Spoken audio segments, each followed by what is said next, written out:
एक ताज़ा उदाहरण देता हूँ। आजकल भारत में एक खराब बीमारी घुस गई है, चिकनगुनिया। लाखों लोग प्रभावित हैं।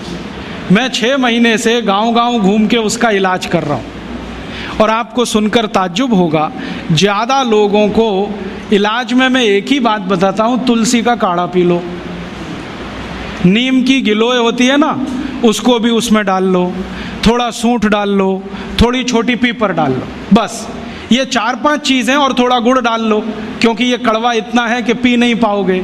इतने मात्र से 3 खुराक में बीमारी ठीक हो रही है। और जो एलोपैथी से कर रहे हैं ना, बोवेरॉन के 3-3 इंजेक्शन ठोक दो, डाइक्लोफेनेक दे दो और पैरासीटामोल भी दे दो, जो तुम्हारे पास है सब दे दो। 20-20 दिन से बिस्तर में पड़े तड़प रहे हैं, 20-20 दिन से। अभी आज मैं आया भीलवाड़ा से, और आने का देरी का कारण भी यही है कि वहाँ 1 लाख लोग चिकनगुनिया से पीड़ित हैं। वहाँ डॉक्टर आते हैं, राजीव भाई जरा बताओ ना। मैंने कहा अपना इंजेक्शन खुद क्यों नहीं ठोक लेते? कहते हमें मालूम है इसके साइड इफ़ेक्ट क्या है, तो पेशेंट को क्यों नहीं बताते? इतने हरामखोर हो,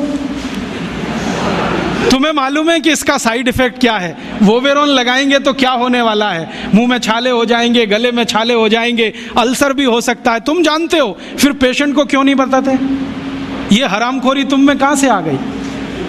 अपने को इंजेक्शन ठोकोगे नहीं, उसको ठोकते जाओ, तुम्हें मालूम नहीं है ठीक नहीं होगा, फिर पैरासीटामोल देते जाओ, डाइक्लोफेनेक देते जाओ, नोवलजिन के इंजेक्शन लगाते जाओ।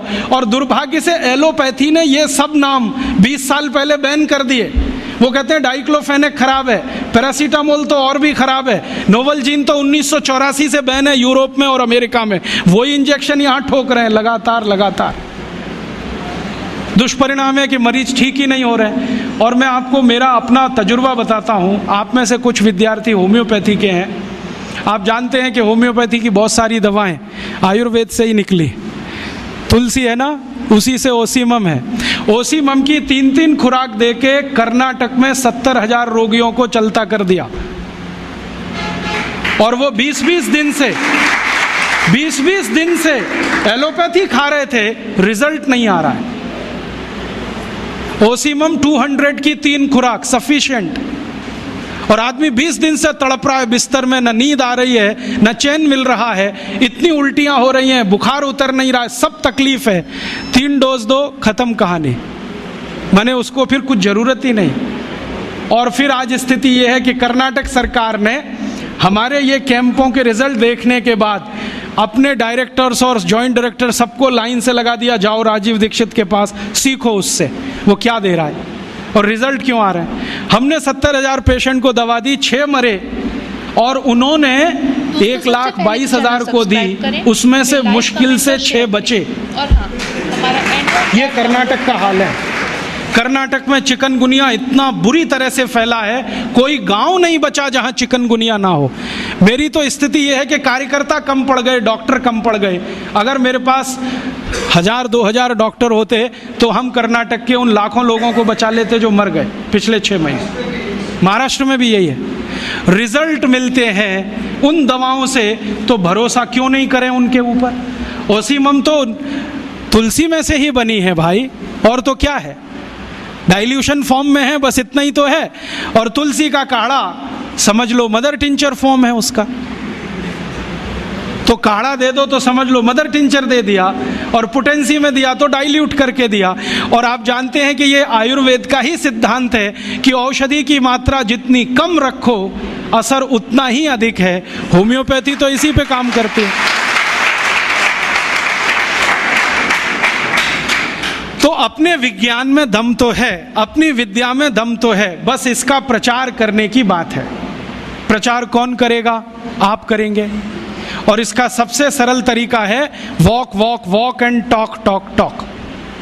सबसे सरल तरीका। अगर आप इसका अपनी विद्याओं का प्रचार करना चाहते हैं, सरकार तो करेगी नहीं क्योंकि वो एलोपैथी के चंगुल में फंसी है। हमारी सरकार के 2 मंत्रियों का तो मेरा तजुर्बा है पिछले 6 साल में।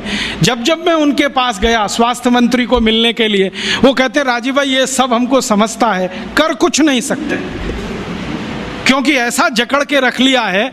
तो मैंने कहा इसमें आग तो लगा सकते हो, आग ही लगा दो, हनुमान जी की तरह से रावण की लंका एक बार जल जाए। कम से कम कहानी तो ख़त्म हो जाए।